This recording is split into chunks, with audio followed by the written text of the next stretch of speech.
Hi there, thank you for tuning in. This is Angie's Art Addicts YouTube channel, and my name is Angie, and yes, I'm an addict. So I just got done unboxing my brand new Winsor & Newton Pro markers that I'm very, very excited about. I got them for $37, and they are a almost $200 set of markers depending on where you get them. So at the end of the other video of the unboxing, I said that I was going to do kind of like a comparison. I guess I should move this. Oh my goodness, it bled 3 pages through. This is a very cheap pad I got at a grocery store. It is a marker pad, it said, but we'll see. Anyways, excuse the laundry. I have laundry going in the background, so I apologize if you hear some knocking around. And I also have the extra large Canson mixed media that I was going to kind of do some comparison as the paper goes. So what I wanted to do first of all is kind of do some light skin tones, because I had recently gotten the Copic Chow 6 set, and I also have a couple of the Spectrum Noir tri-blends, and then of course I have that, and I also have only one other than the colorless blender of the Prismacolor Premier markers, and it is kind of like a mocha color, I think it is. So I wanted to kind of do that range of colors to kind of compare them. The Winsor & Newton Pro markers that I got are the double-ended chisel tip and the fine tip, and they seem to be very juicy markers, and so I was very pleased with that. I didn't see a lot of streaks in them, and if you haven't watched the other video, I am in no way used to or have ever even really messed with alcohol markers. And as far as art stuff goes, I'm more of a collector than I am an artist, because I have a huge fear of failure, and so I really don't hardly do anything with all the amazing books that I have or the money and products that I've bought. So anyways, enough about me. Let's go into this. So I'm going to lay down some lines or draw a little doodle. These things, I swear, are jumping out of my hands. Only these markers, so maybe it's a flaw. All right, let's go with the chisel tip. This is the tan number 0528. So let's see here. The Pro marker on the marker pad from the cheap grocery store. All right, let's see here. All right, so one more layer maybe. So one thing I noted in the other video is that they don't have a lot of streakiness, and I am no way knowing even how to do this properly. So if you can see, let me make sure you can get in there good enough. That is really good. I've seen a lot of videos of stuff, and that is really good for a marker. Excuse me. So I'm going to add a lighter color on top of that. Let's see, let's do this one. This is a blush. I'm going to add this one on top of that to see how the light will go onto the dark. I'm going to raise this up here, kind of do it a little bit closer. And I'm doing this kind of like if you were to add, say, highlights to a face or something, and you already did it light or dark, then you would see that the lighter does show up on the dark, which could be very beneficial in different art things you're doing. And so that kind of showed that. I also did the chisel tip here, and to show that you really can get a lot of different lines. Just because it's a large chisel tip doesn't mean that that's all you can get out of it. I had done like a small line, a little bit bigger line, a little bit bigger line, and then that one. So you initially have 4 different widths, I guess, and then this is the fine tip right there. So you have 6 different types of lines that you can make with that, and probably more if you really tried. So I'm really super satisfied and can't wait to play with them. The next thing I'm going to compare those to is the Spectrum Noir tri-blends. I had gotten these at Hobby Lobby. They're $4.99 a piece, and of course I used the 40% off coupon on one of them. I had heard a lot of good things about the Spectrum Noir, and was really looking for something with lighter tones like the skin blends or something like that. So I ended up getting the Fair Skin, and it comes with a light, a medium, and a dark. And of course you don't get a whole lot of ink in them like you would a full-size marker, but it'd be great for somebody who was just trying to get an idea of how they worked or something like that. So let's go ahead and, oh, this one is the Fair Skin, I'm sorry, and this is the Coral Blend. It shows the numbers right there. So if you're familiar with Spectrum Newer markers, you can tell, and they do coincide with the other markers I checked. And this is the light, medium, and dark. I think it's supposed to fit on like that. There you go. So it's light, medium, and dark. All right, so let's go ahead and do this real quick. Let me open them all up here so you see how they kind of do. All right, so here is the light, the medium, and the dark. And let's put the dark on first and then see if the light will come up on it like that. Oh, that was the medium. I'm so sorry. Let's do the medium then. Or the dark. Goodness gracious.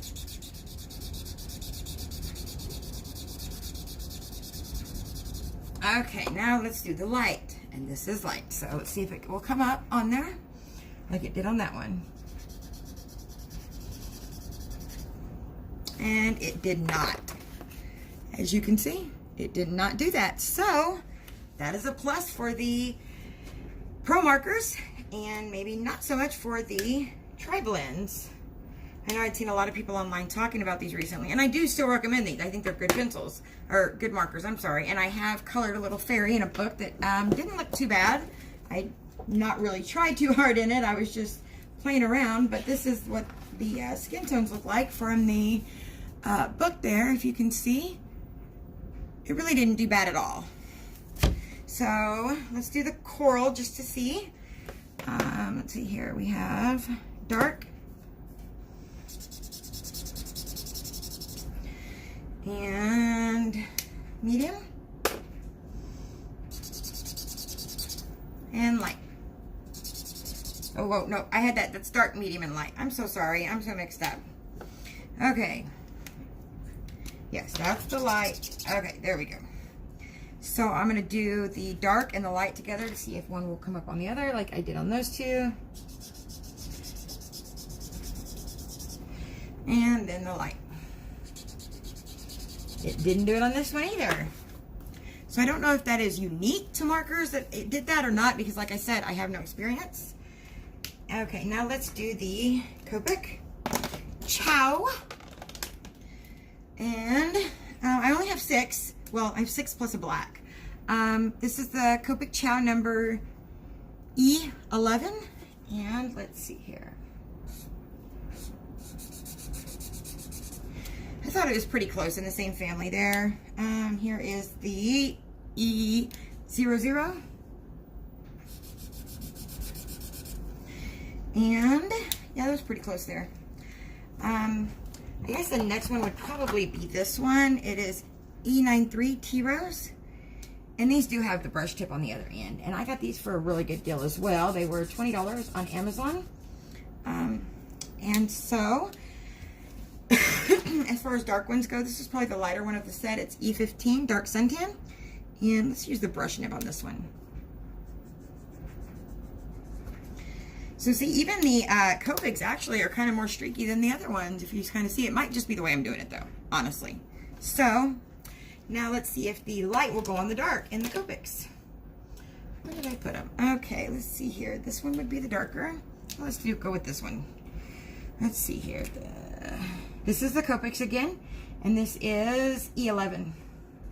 And we're seeing if it will do the same as this one, where the Spectrum Newer blends did not. And now let's do the lighter one, which is Cotton Pearl E00.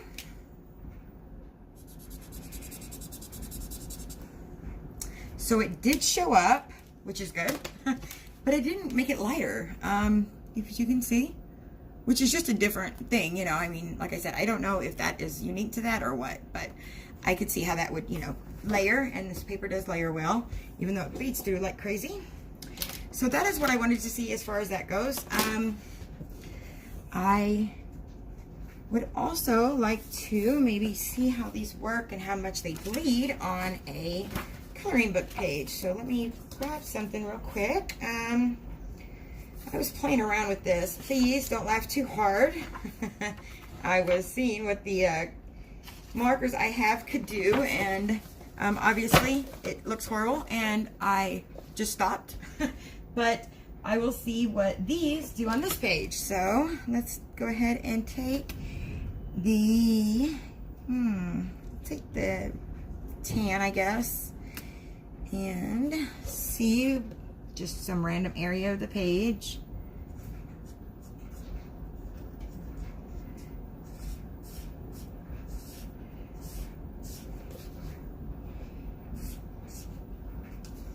Now let's look on the other side, and the book that I have it on. So it did bleed through, but it didn't go to that page, which is a good thing. Neither did the Copic Chow. This is the Flower Fairy book, coloring book, and it is by a person by the last name of Warren, I believe. Sorry, not sure about that. Excuse me. And like we had seen before, this does show up lighter and kind of like bleach out or change the color of that a little bit. Was that the right one I grabbed? I wonder, because now it's not doing it that much. Maybe it was just the paper. I'm not sure. I will do further testing on that one though.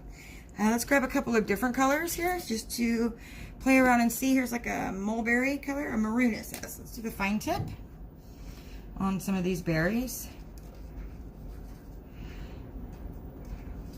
Very, very juicy and very, very pretty. I love them. I'm so excited to use them in my books. Maybe I actually will. Let's see what they did on the other side. And like I said, it didn't, oh, it did bleed through a little bit.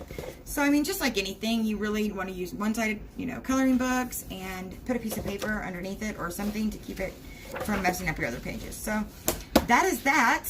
I did want to kind of also add in a second part of this, which would be water-based markers. I have a few different sets. I have a couple of different sets of Steitler. I believe that's a German-made product. I probably am hacking to death the name, and it probably sounds horrible and off. Some Bic coloring markers, and a Timeless Creations Crazy Art, cheap one from Walmart. I think it was like 15 bucks for the set. So I wanted to try those just to kind of see what they look like up against those. I thought maybe somebody else might, so I'll do it on video. So these are the Steitler big nib and little nib that I'm going to try here. And let's do this. Ooh, those lay down really pretty on that. And then this is kind of like a darker color. Oh, I didn't try the Prismacolor. No, I did not. I will go back and do that right now. Let me put these three down on paper real quick. And then go back. These are really pretty. I've never used them. You'll hear me say that a lot probably. Okay, where did there it is. Okay, so yeah, it's called Mocha Light. So this is the Prismacolor. So let's go over here and check it out. Whoa, look at that nib. Holy smokes. Oh, there we go. That is huge. Look at that compared to the Copic nib and the ProMarker nib. So do you see how huge that is? That is really crazy big. I don't even know how that could be working, actually. I know they sell them now with the brush marker as well, but let's see how these lay down and compare. Oh, that's not good. What happened? That's almost the exact same color.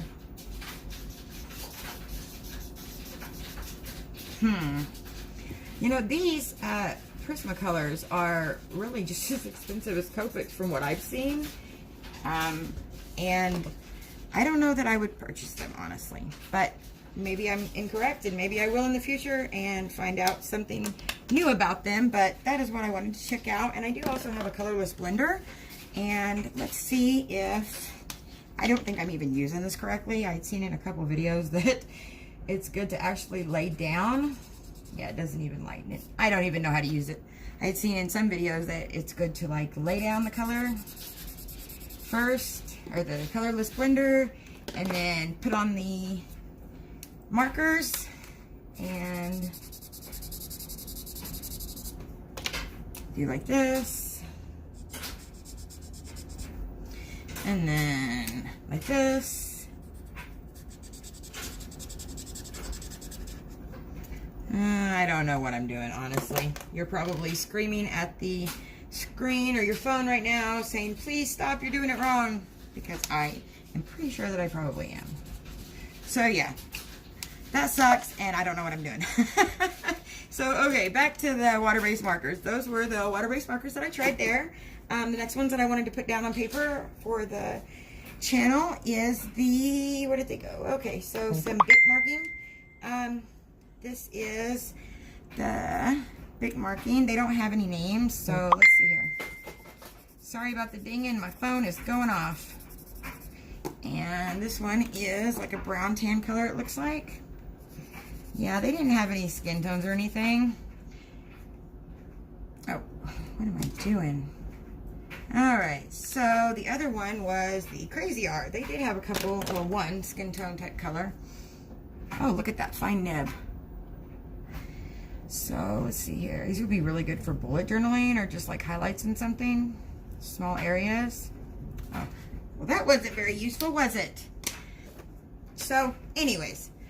This is just the comparison video and to let people know that these markers are very, very awesome. And even though you might not be able to get the same deal that I got on them because that was a steal, I definitely think that they are a great alternative to Copics or just a great marker, period. And I am grateful, of course, for anyone who's viewing this. Like it, subscribe to my channel, and thank you again. This is Angie with Angie's Art Addicts. And yes, I'm Angie, and I am an addict. Have a great day.